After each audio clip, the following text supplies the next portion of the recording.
মুশকিল হয়েছে কি মানে যারা বাইরে থেকে এসছে সিকিউরিটির লোকজন বা এরা এত ডিসিপ্লিনের নামে এত একটা মানে হিউম্যানিটিকে বিসর্জন দিয়ে দিচ্ছে।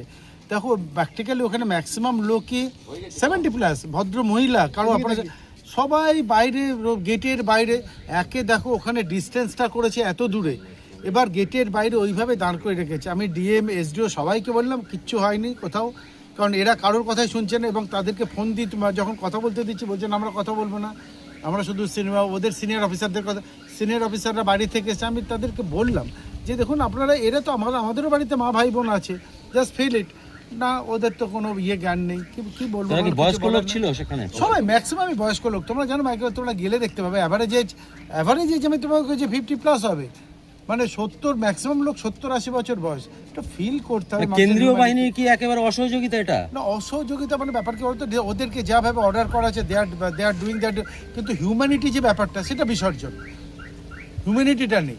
তারা তাদের বলছে আমাদের ডিউটি আমাদেরকে করতে হবে, হয়তো সেটাই সত্যি, কিন্তু হোয়াট এভার দ্য হিউম্যানিটি, যারা হায়ার ম্যানেজমেন্ট যারা অফিসে বসে তারা তো এসি ঘরে ঠান্ডায় বসে অর্ডার দিয়ে ছেড়ে দিয়েছে, তাহলে এই দিকটা কে দেখবে?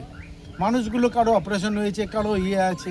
হ্যাঁ, আমি উপরের ম্যানেজমেন্টকে দোষ দিচ্ছি, যাদের এই সিকিউরিটি অ্যারেঞ্জমেন্ট বা যাদেরকে, তাদের এটা তো প্লেস টু প্লেস ভ্যারি করবে। এই গেট থেকে যে সেটা অনেকটা দূর, এবার তারপরে যেখানে বিএলওরা বসে সেটা অন্যদিকে, মানে একটা যারা এবং ম্যাক্সিমাম লোক হাঁটতে রীতিমতো কষ্ট হচ্ছে। তোমরা গিয়ে দেখেছো এখনও, তুমি দেখো একে গেটের বাইরে তাদেরকে অন্তত ঘন্টাখানেক লাইনে দাঁড়াতে হচ্ছে। তারপর যেখানে বিএলওরা বসে সেটাও একটা অন্যদিকে, সেখান থেকে যেখানে লাইন দিচ্ছে সেটাও সেটা একটা অন্যরকম জায়গা। মোট কথা ওখানে যেটা হচ্ছে সেটা বাঞ্ছনীয় নয়, এটা আমি ডেফিনেটলি বলবো। আমি ডিএমকেও বললাম, এসডিওকেও একবার না অন্তত 10 বার বললাম, ওখানে মিস্টার ফোকট বলে তো সিকিউরিটি তারা বলেছিলাম, বাট দে আর অ্যাডামেন্ট।